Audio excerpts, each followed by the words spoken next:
안녕하세요. 신의과 책방입니다. 저는 책방직이 한걸음씩입니다. 오늘은 지난 시간에 이어 헨리 상처 입은 치유자 중에서 4장과 맺은 말을 정리해드리고 몇몇 구절을 읽어드리도록 하겠습니다. 오늘은 이 책의 마지막 시간입니다. 4장, 외로운 사역자의 사역, 상처 입은 치유자. 우리의 해방자는 어떻게 오실까요? 탈무드에 랍비 요슈아 벤 레비는 예언자 엘리야를 우연히 만나 물었습니다. 메시아가 언제 오실까요? 직접 가서 물어보시오. 그분은 어디에 계십니까? 성문에 앉아 계십니다.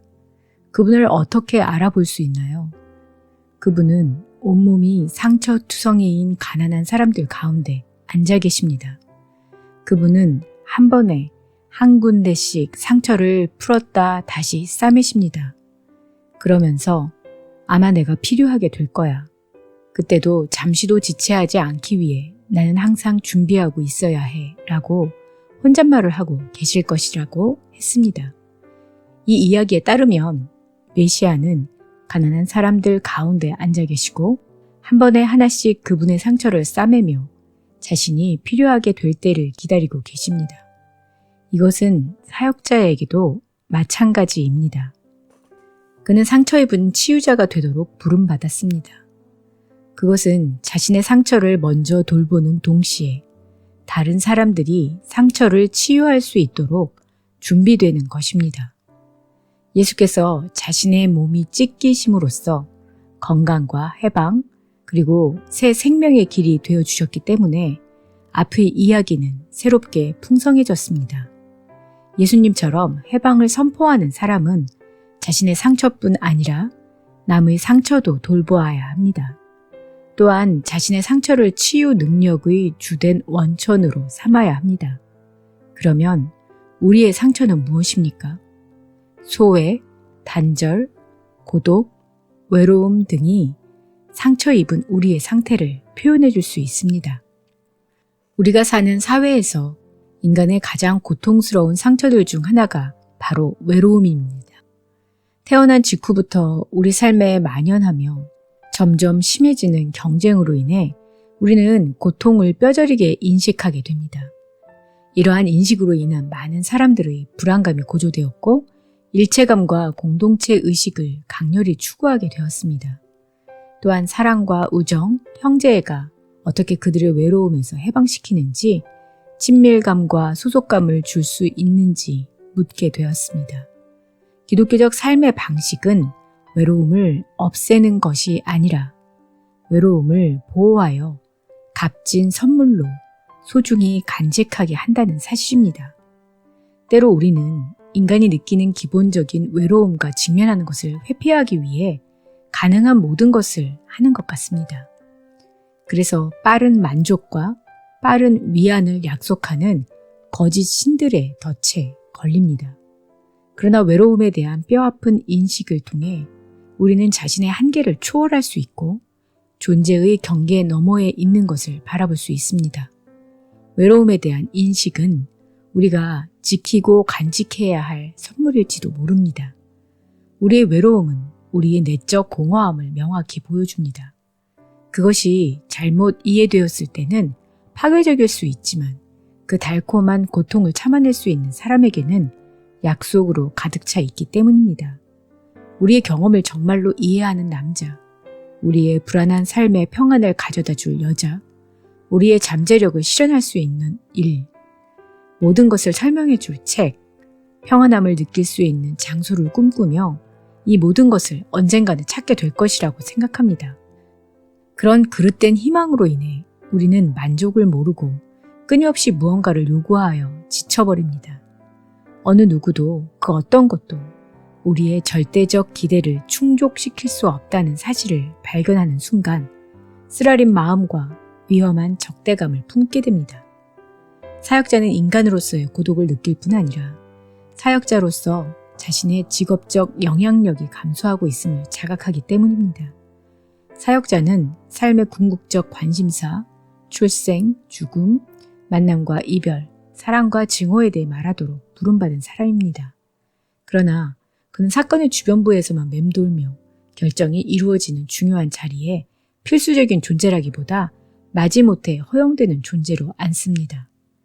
구원과 새 생명에 대한 얘기들로 치장된 많은 교회들은 구식 생활 방식의 편안함을 느끼거나 사역자의 말을 통해 돌처럼 굳은 자신들의 마음이 용광로로 변화되어 그 용광로에서 칼이 쟁기가 되고 창이 보습이 되는 것을 허용치 않으려는 사람들의 사교 모임 정도에 불과합니다.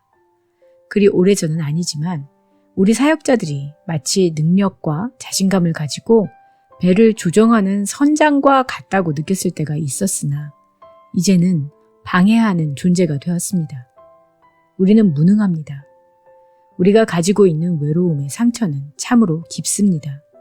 사역자는 다른 사람들이 일반적으로 하는 것보다 더 주의 깊게 이 상처를 싸매야 합니다. 자신의 고통을 깊이 이해할 때 사역자는 자신의 약점을 강점으로 바꿀 수 있으며 자신들의 고통을 잘못 이해하여 어둠 속에서 길을 잃고 헤매는 사람들에게 사역자 자신의 경험을 치유의 원천으로 제공할 수 있습니다. 어떻게 상처가 치유의 원천이 될 수 있나요? 자신의 상처를 치유의 원천으로 삼는다는 것은 개인적인 고통을 피상적으로 공유한다는 뜻이 아닙니다.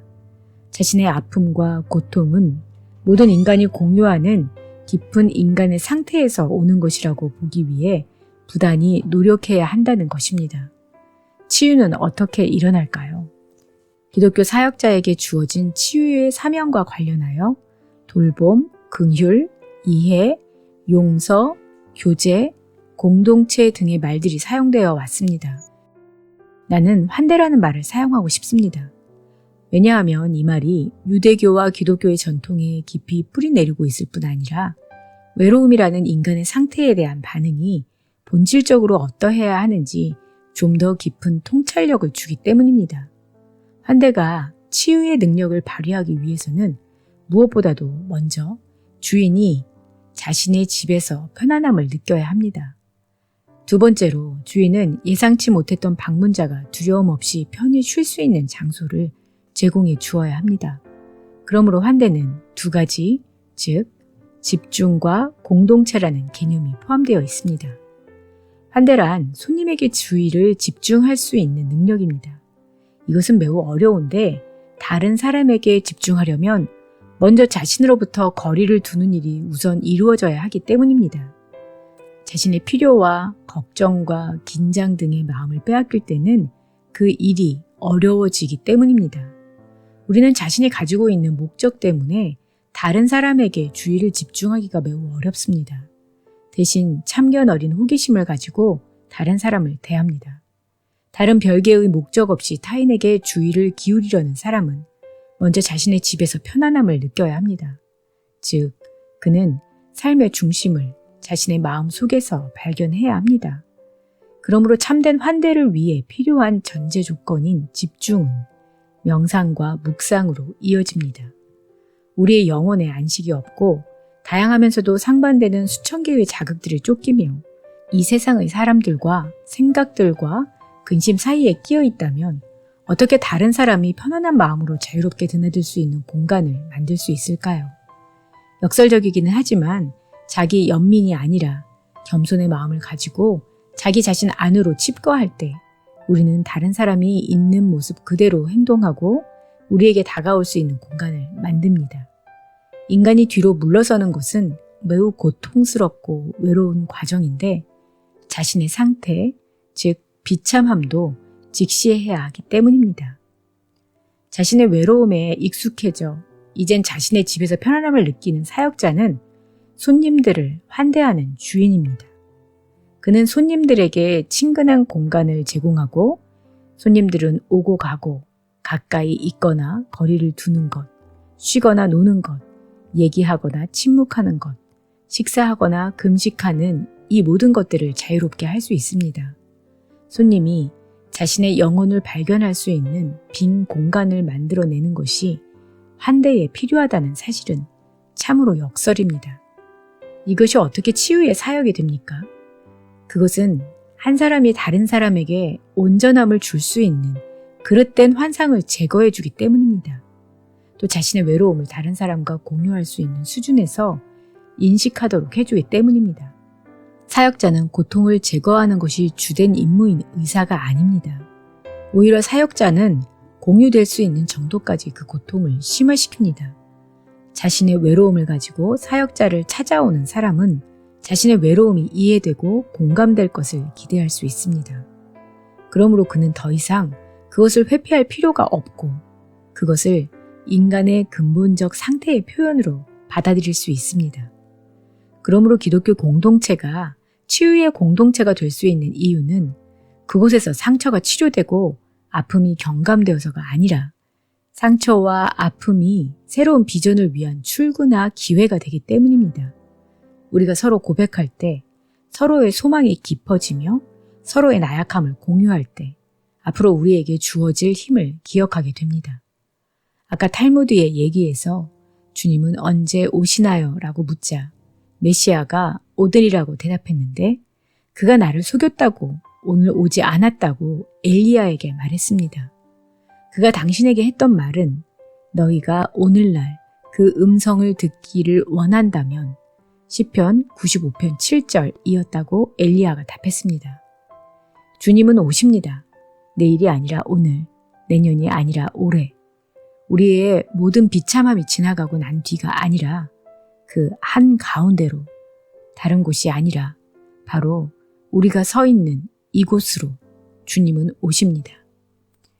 맺은 말, 그리스도를 본받는다는 것이 그리스도께서 사셨던 대로 사는 것이 아니라 그리스도께서 자신의 삶을 진실하게 사셨듯이 우리도 우리의 삶을 진실하게 살아가는 것을 뜻한다면 그리스도인이 되어가는 방법이나 형식은 다양합니다. 사역자는 이러한 진실의 추구를 가능하게 하는 사람입니다. 사역자에게 있어 환대란 자신이 어디에 서야 하고 누구를 도와야 하는지를 아는 것입니다. 또한 그것은 다른 사람들이 자신의 삶에 들어올 수 있게 하고 그들이 가까이 다가와 그들의 삶이 자신의 삶과 어떻게 연계되는지 물어볼 수 있도록 하는 것입니다. 이것이 어떠한 결과를 낳을지는 아무도 예측할 수 없습니다. 책의 몇몇 구절을 읽어드리도록 하겠습니다.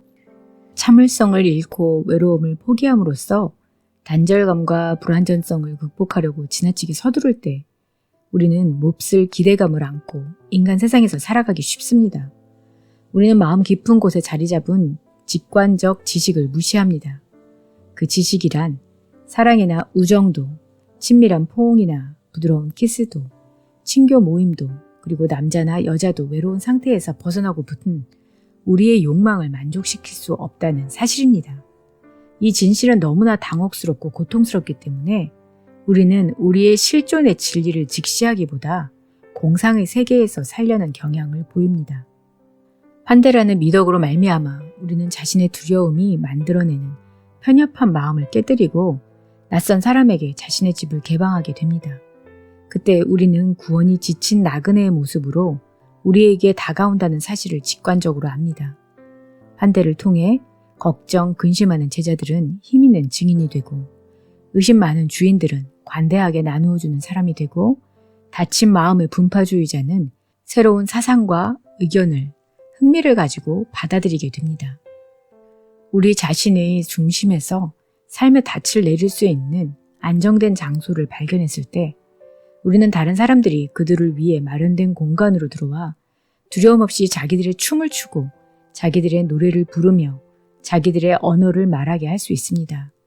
그렇게 되었을 때 우리는 더 이상 위협스럽고 많은 것을 요구하는 존재가 아니라 사람들의 마음을 끌고 그들을 자유케 하는 존재가 됩니다.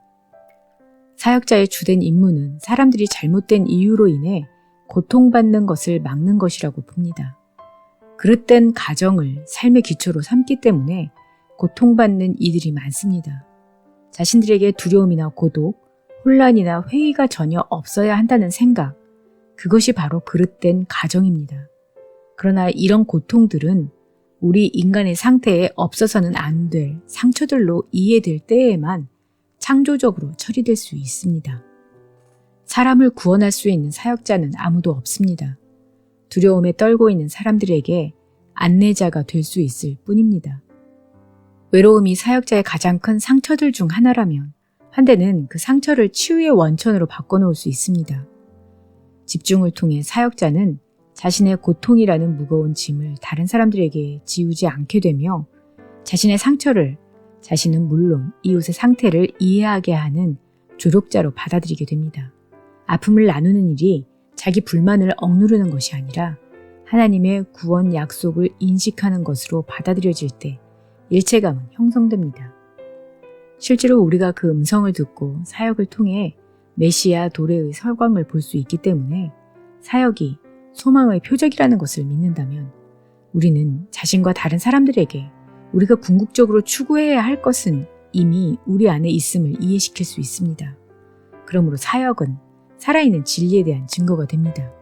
그 진리란 바로 지금 우리를 고통스럽게 하는 상처가 하나님께서 새로운 창조를 시작하시는 장소였다는 사실을 후에 알게 되리라는 것입니다. 2년 후, 10년 후, 20년 후 우리가 어떤 모습일지 알지 못합니다. 그러나 인간이 고통받고 있으며 그 고통을 나눌 때 우리가 전진할 수 있다는 사실은 압니다. 사역자의 부르심은 자신이 많은 손님들에게 이 전진에 대한 신뢰감을 주는 것입니다. 그 신뢰감으로 말미암아 사람들은 안주하지 않고 계속해서 나아가려는 열망이 점점 커지며 인간과 세상의 완전한 해방이 앞으로 오리라는 것을 확신하게 됩니다. 네, 오늘은 이 책의 마지막 시간으로 헨리 나우엔의 상처 입은 치유자 중에서 4장과 맺은 말을 정리해드리고 몇몇 구절을 읽어드렸습니다. 이렇게 또 한 권의 책이 마무리되었는데요. 상처 입은 치유자가 여러분에게 어떠셨는지 모르겠어요. 저에게는 우리 모두가 크리스찬 리더십으로서 누군가에게는 그러한 역할을 해야 하는 사람들로서 우리가 완벽해서가 아니라 상처 입은 치유자로서 우리의 상처를 치유해 가면서 또한 다른 사람들에게 공간을 내어주는 그러한 사람이 되어야 한다는 것을 배우는 그런 시간들이었습니다. 여러분에게도 의미 있는 시간이 되었기를 바라고요. 또 여러 가지로 음미해 보시는 시간이 되기를 바랍니다. 그럼 다음 시간에 새 책으로 돌아올게요. 안녕히 계세요.